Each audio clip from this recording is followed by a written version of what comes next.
Pessoal, boa noite.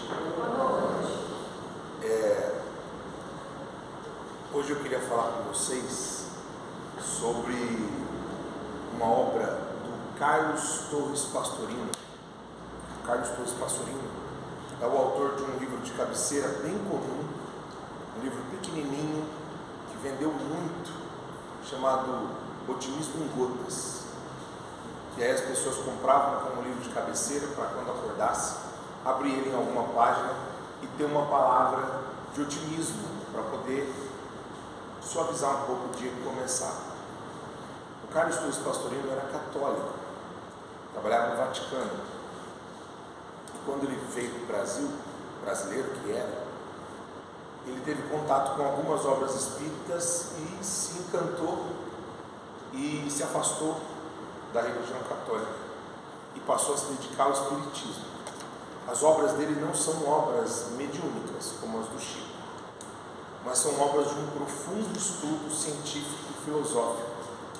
Eu gosto muito e às vezes eu trago elas para alguns assuntos como que a gente vai falar hoje. Então, a obra do Carlos Torres Pastorino que eu vou citar aqui hoje se chama Nos Domínios da Mediunidade. Uma outra obra que a gente vai encontrar também, algumas coisas que eu vou falar aqui hoje, é a obra do André Luiz, A Caminho da Luz. Tá? Também tem bastante coisa, como a minha área é a biologia, e para minha imensa alegria, o Espiritismo traz muita coisa relacionada à biologia, então eu acabo vertendo aí as decisões a respeito do que eu vou dizer dentro da minha área, porque eu acredito que isso talvez possa ajudar o entendimento de pessoas que não são da área. Tá? Muito bem.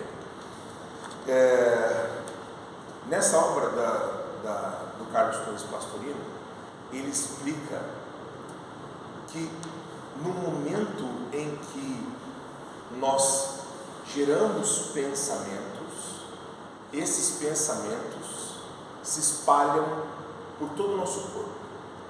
Então tudo aquilo que a gente pensa, todas as nossas reflexões diárias, elas afetam todas as menores unidades do nosso corpo, que são as células. Todas. Então aquele momento de raiva, aquele momento de angústia, os momentos de alegria, de gratidão, todos eles afetam todas as nossas células. Isso faz a gente então lembrar de uma frase muito comum, de um dito popular muito comum, que é: mente sã, corpo são. Então isso conflui, as ideias confluem, e a gente então passa a se lembrar do nosso mestre amado Jesus, nos orientando com a seguinte expressão: orai e vigiai. O nosso pensamento, assim que ele é produzido em nossa mente, ele nos afeta por inteiro.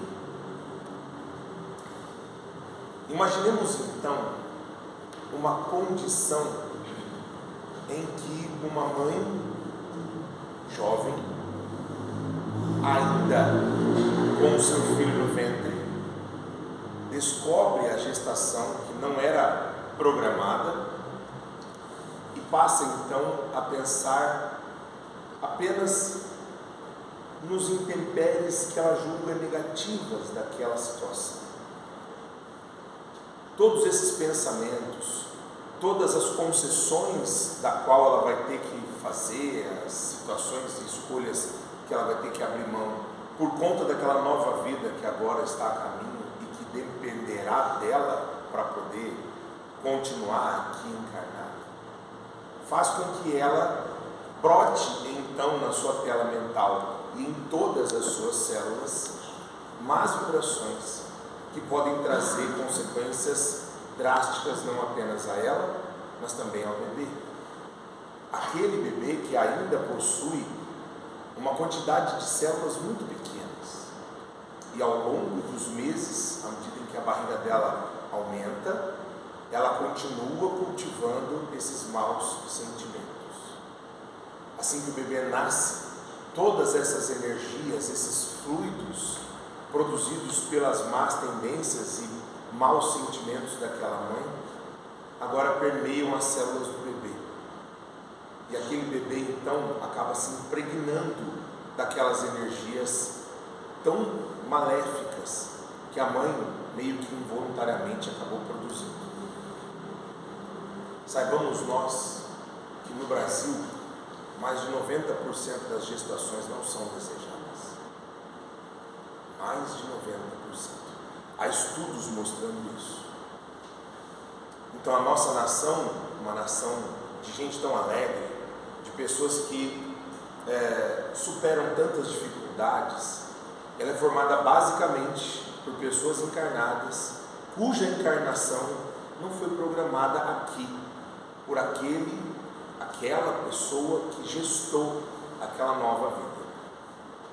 Isso realmente traz uma quantidade de problemas bem grande.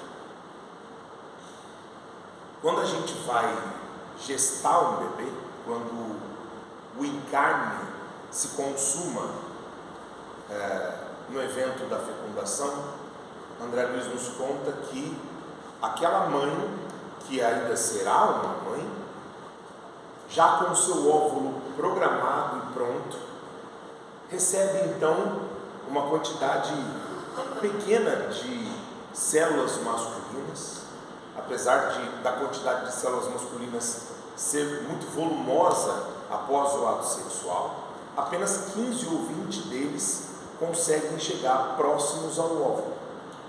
E então, naquele instante, uma equipe de espíritos de luz, no ambiente onde aquela mãe estiver, vai comandar o espermatozoide, que possui uma programação que conflui com a programação do óvulo, para que aquele corpo físico que ali vai ser produzido seja impecavelmente perfeito para o encarne daquele nosso irmão recém-encarnado.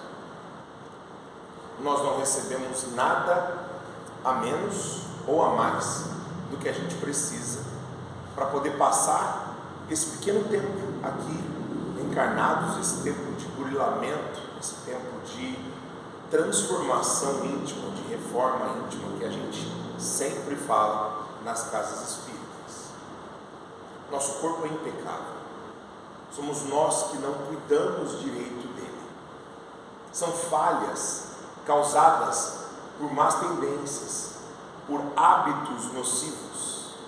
Enquanto eu digo isso, você certamente vai refletindo sobre aquilo que você sabe, que você faz e que não te faz bem. A maledicência, a mágoa, o ressentimento, o ódio, a alimentação desregrada, bebidas, cigarro e tantas outras substâncias, comportamentos, pessoas que ficam ao nosso redor e que convivem conosco e nos afetam, podem transformar o nosso corpo numa verdadeira fábrica de doenças, e a gente então adoece. Esses dias eu vi uma entrevista de um senhor contando a respeito da mãe dele. A mãe dele adoeceu, ninguém sabia o que ela tinha uma febre muito alta, então ele levou ela ao médico, e era um médico muito tradicional da cidade, um médico já com uma bagagem temporal de formação acadêmica muito grande, havia muito tempo que ele era médico. E esse médico então, conversando com a mãe dele, conversava com ela como se ela não tivesse nada. Pediu alguns exames, ela fez, ele entrou com medicação, tratou, e sempre que ela voltava para fazer retorno, ele dizia a ela: mas a senhora está muito bem, a senhora não tem nada, a senhora é muito guerreira, está tudo certo com a senhora, eu não vou nem examinar a senhora, eu vou examinar só porque o hospital me obriga, senão eu nem precisava examinar. E fazia os exames e tudo bem, e ela bem, feliz. Passado algum tempo, esse médico desencarna, e ela então fica um período sem voltar para o médico, até que ela, por medo da doença regressar, vai ao médico e faz um retorno. Quando ela consulta com um novo médico, um rapaz jovem, muito instruído, mas pouco experiente, pegou a ficha dela e, lendo o nome dela, estarrecido, falou para ela: mas é a senhora, a dona fulana de tal? E ela disse: sim, sou eu. Por quê? Como que a senhora está viva, meu Deus? O caso da senhora foi estudado na faculdade. A gente levou para a faculdade porque era algo impossível de ser compatível com a sobrevivência. E a senhora está aqui, a senhora sobreviveu. Não é possível uma coisa dessas. Eu não consigo entender como que a senhora não está morta. As palavras afetaram a mente daquela pobre mulher. E ela então, dali em diante, foi convalescendo, adoecendo. Em poucos meses, ela veio a óbito. Perceba o quão importante é o vigiai que o nosso Mestre amado Jesus nos orienta. Vigiai o pensamento para que maus pensamentos não brotem. Não é apenas vigiar a nossa conduta enquanto dizer algo ruim ou agir de forma ruim, é também pensar. Quando a gente não controla os nossos pensamentos, esses pensamentos crescem no nosso terreno mental como erva daninha. E assim, agora, tendo um terreno abandonado, sem nenhum tipo de vigia, a gente acaba atraindo para a gente outros irmãos desencarnados que, de repente, entendendo que nós temos esse tipo de pensamento com potencial de crescimento, se aproximam e nos parasitam e nos vampirizam e acabam então nos obsediando de forma implacável, fazendo com que esses pensamentos agora se tornem uma constante na nossa vida, fazendo com que a gente machuque pessoas que a gente ama, que a gente perca o nosso emprego porque disse algo que não era para ser dito naquele instante para aquele que nos contratou. Perceba o grande problema que vai se instalando na nossa mente caso a gente não cuide dos nossos pensamentos. Existe um ramo da biologia que estuda a genética. A genética é uma parte da biologia que vai lidar com a hereditariedade e com as variações dos indivíduos. Quão diversos nós somos uns dos outros e o quão semelhantes somos também. Há mais ou menos uns 30 anos, a genética teve um salto muito grande, com um novo sub-ramo, uma nova subdivisão dentro dela, chamada epigenética. Na epigenética, os cientistas descobriram que nós não temos a binaridade do material hereditário. Eu vou explicar. Cada uma das nossas unidades formadoras, cada uma das nossas células, possui dentro delas receitas de como sermos como nós somos. Ou seja, na célula da minha pele tem a receita do dedão do meu pé, tem a receita do meu cabelo, tem a receita dos meus dentes, tem a receita da minha unha, mas ela está na palma da minha mão. Todas as células do meu corpo têm todas as receitas de mim. Todas. Essas receitas estão numa molécula que todo mundo já ouviu falar pelo menos uma vez na vida, chamada DNA. Suponhamos que a gente tem uma receita e que essa receita vai se manifestar. Caso essa receita se manifeste e traga algum tipo de problema, por exemplo, um câncer aos 50 anos ou um outro tipo de doença autoimune, onde o meu próprio corpo se destrói, caso eu tenha alguma substância que será produzida por aquela receita em um determinado tempo, a epigenética explica, esse novo ramo da biologia, que dependendo de condições emocionais nós conseguimos então produzir substâncias que podem anular o efeito e então aquela receita não vai se manifestar, ou encontrar uma receita que não está se manifestando e estimular a manifestação dela. Ou seja, é como se nós tivéssemos botões para ligar ou desligar determinadas receitas.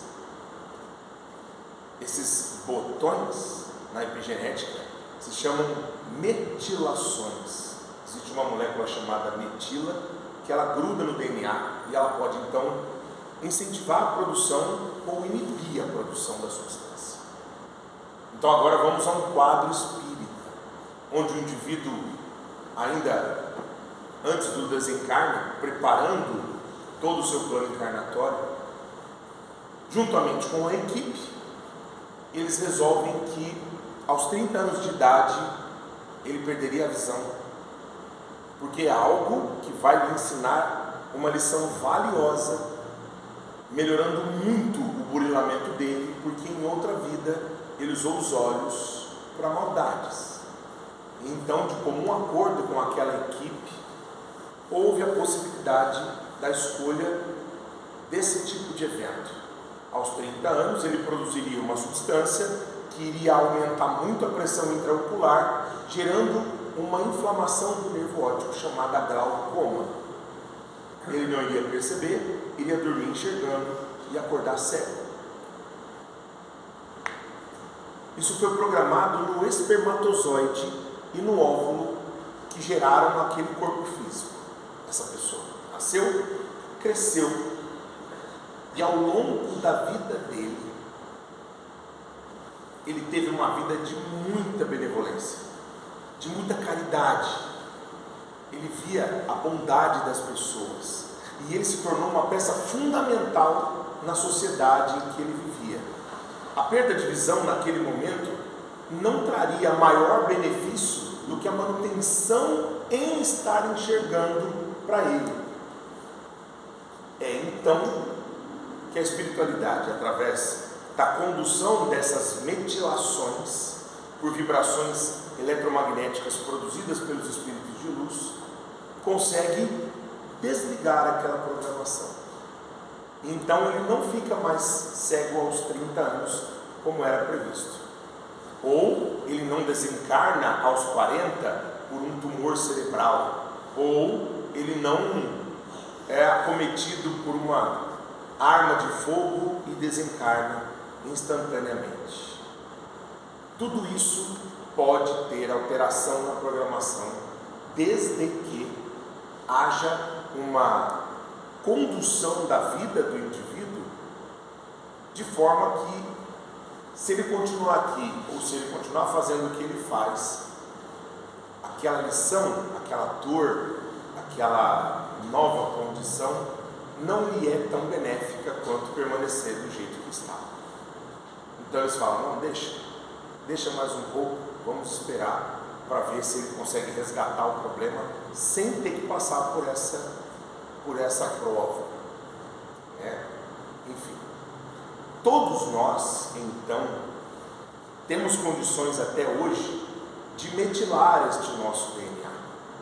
Nós temos condições de repente, falar menos mal dos outros, guardar menos rancor, pensar menos em coisas fúteis, em assuntos inúteis, não levar tão a sério ofensas que vêm de outras pessoas. Todos nós temos condição de manter o nosso corpo físico saudável e em dia, cuidando da nossa dieta, cuidando da nossa saúde. A maioria de nós não cuida corretamente do corpo físico. Obviamente eu estou falando também por mim, porque não é porque eu estou aqui porque eu cuido. Mas a gente precisa manter o corpo físico saudável. O corpo físico nos é emprestado, é valiosíssimo. Vale muito mais do que qualquer outra coisa. Eu vi uma entrevista de um rapaz que disse, olha, se eu te desse hoje R$1 milhão, e você só pode gastar com você e com mais ninguém. Só que você só vai viver um dia. Eu te dou R$1 milhão e amanhã você desencarna. O que você prefere? R$1 milhão ou continuar vivo? Unanimemente as pessoas respondem continuar vivo. A nossa vida não tem preço.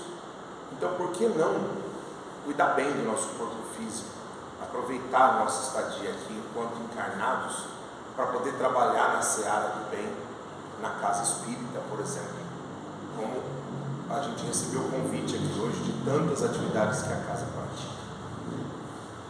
André Luiz, então, nessa obra A Caminho da Luz e também na obra da Evolução dos Mundos, nos diz também que indivíduos que não cuidam de si acabam gerando formas danosas no perispírito que ficam impregnadas mesmo após o desencarne.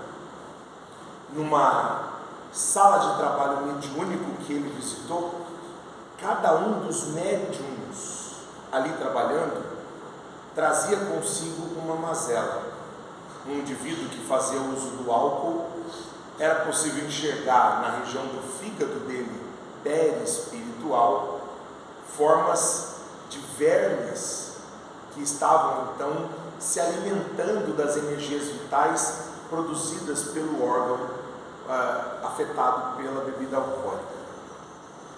Então, uma simples bebida alcoólica pode destoar completamente a energia daquela víscera, daquele órgão vital, e então, perispiritualmente, a gente começa a perder energia para essas microestruturas que vão sugando-lhe as forças até que ele acabe não mais suportando e entre em falência, e consequentemente a gente vem a óbito.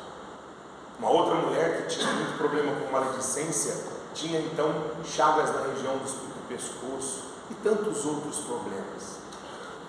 Toda vez que a gente permite, isso é bem fato e é bem importante da gente lembrar, toda vez que a gente permite a aproximação de desencarnados que se tornaram especialistas em se nutrir das energias que a gente produz, eles nos acompanham.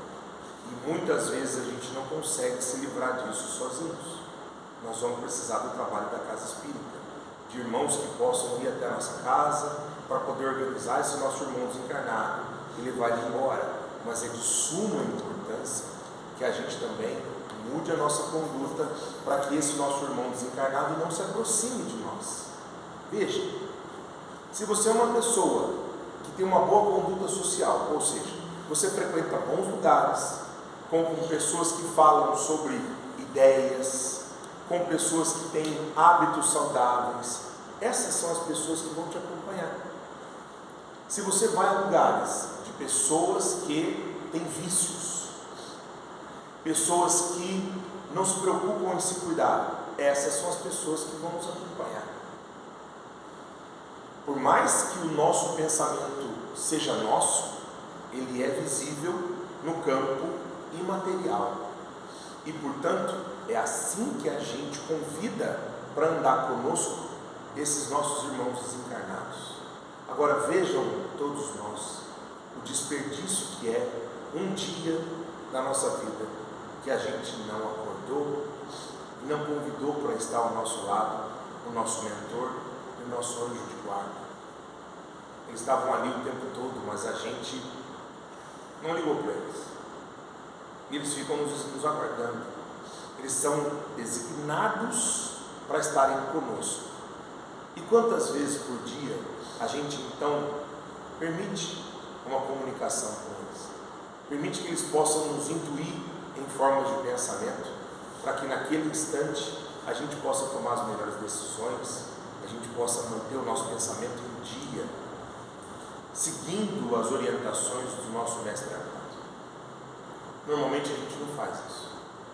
Normalmente a gente traz conosco indivíduos desencarnados, tão desregulados quanto a gente, e que se sentem amigos da gente. Isso é muito comum em quadros de obsessão. indivíduo chega até a casa espírita pedindo auxílio, aquele indivíduo que acompanha ele não percebe que faz mal para ele.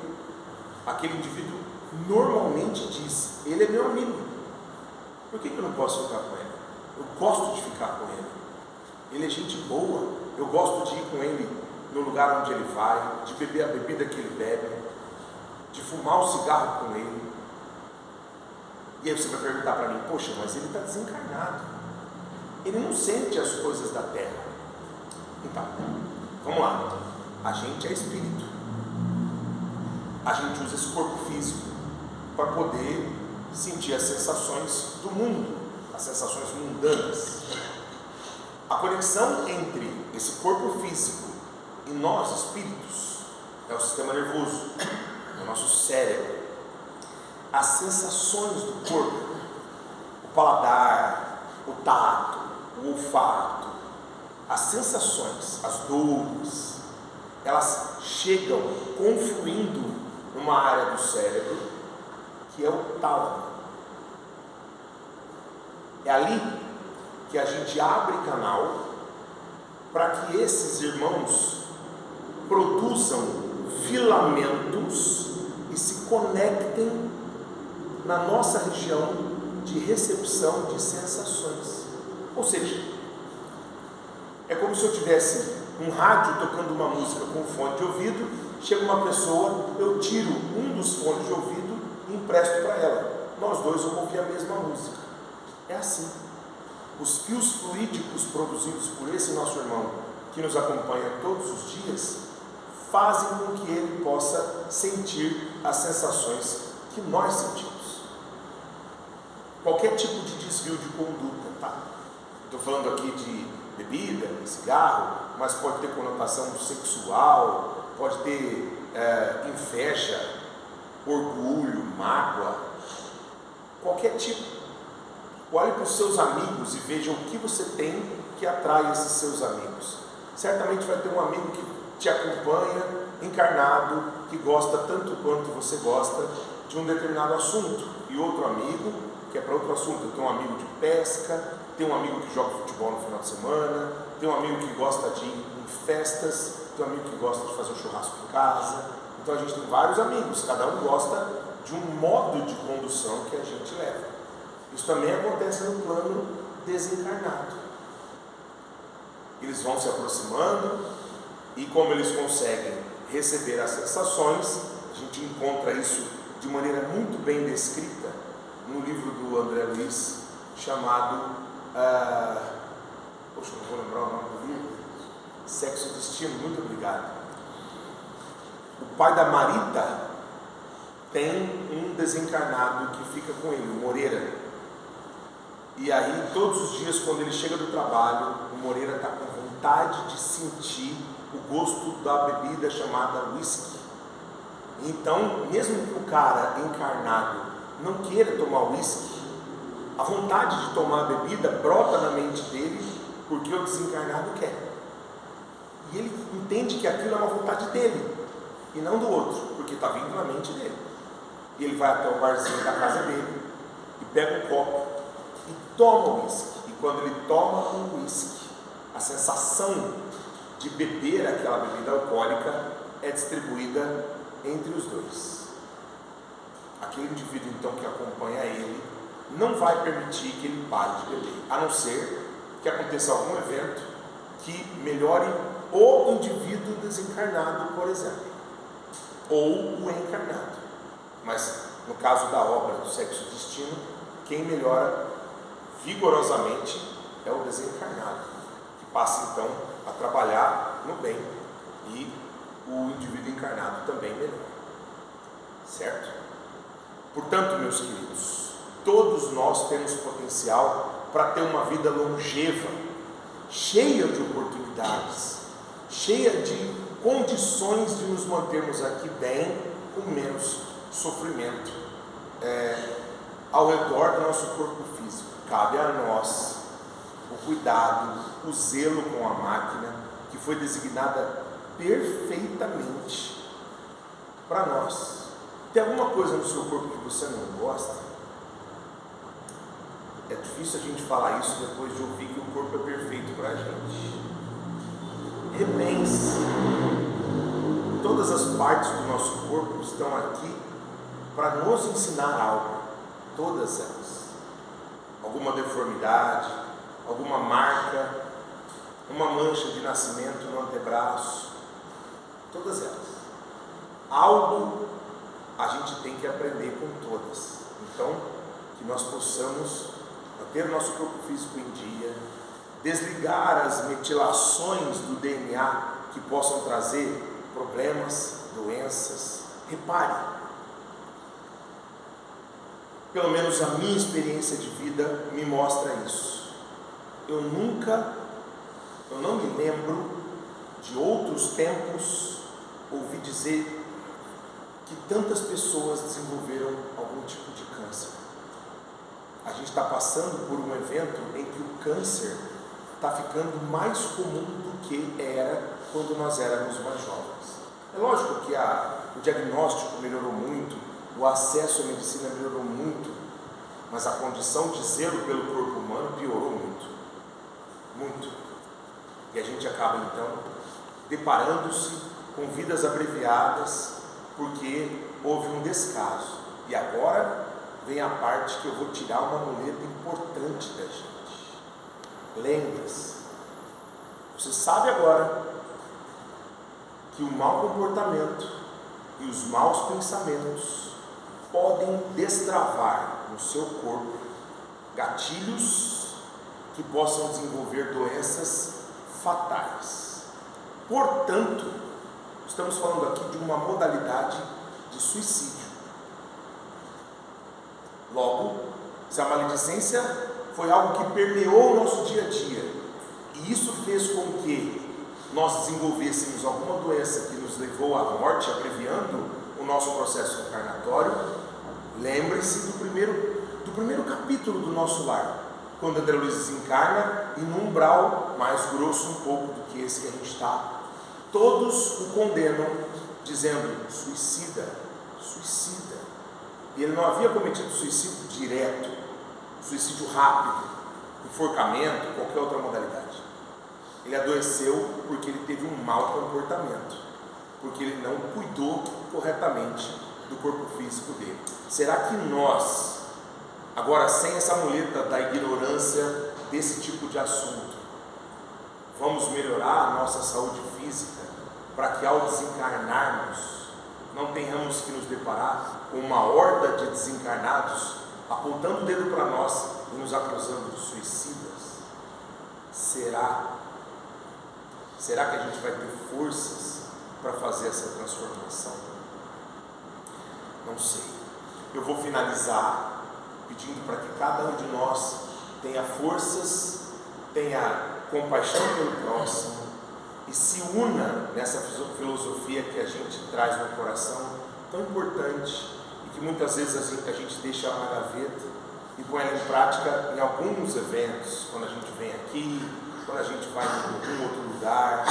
No dia a dia é muito difícil a gente conseguir ser espírita o tempo todo, mas é uma luta que nós temos que travar, e um dia a gente vai conseguir.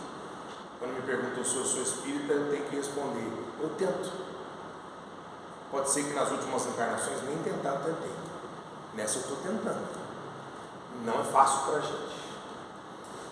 Para encerrar, já que eu estou falando aqui de desencarne, né, que é uma coisa triste, de câncer, de doença, eu vou pedir licença para vocês para eu ler, muito embora eu tenha imprimido com uma letra muito pequenininha, eu vou tentar. É um poema do poetinha Vinícius de Moraes, que eu gosto muito e que às vezes a gente encontra na internet com a autoria do Chico. Pode ser atribuído ao Chico, que o Chico era tão genial e tão cordial e tão incrível quanto qualquer outro poeta. Mas essa não é. Essa é do Vinícius de Moraes. Eu vou ler. O título é: Se eu morrer antes de você. Se eu morrer antes de você, faça-me um favor. Chore o quanto quiser, mas não brigue com Deus por Ele ter me levado. Se não quiser chorar, não chore. Se não conseguir chorar, não se preocupe. Se tiver vontade de rir, ria. Se alguns amigos contarem algum fato a meu respeito, ouça e acrescente a sua versão. Se me elogiarem demais, corrija o exagero. Se me criticarem demais, me defenda.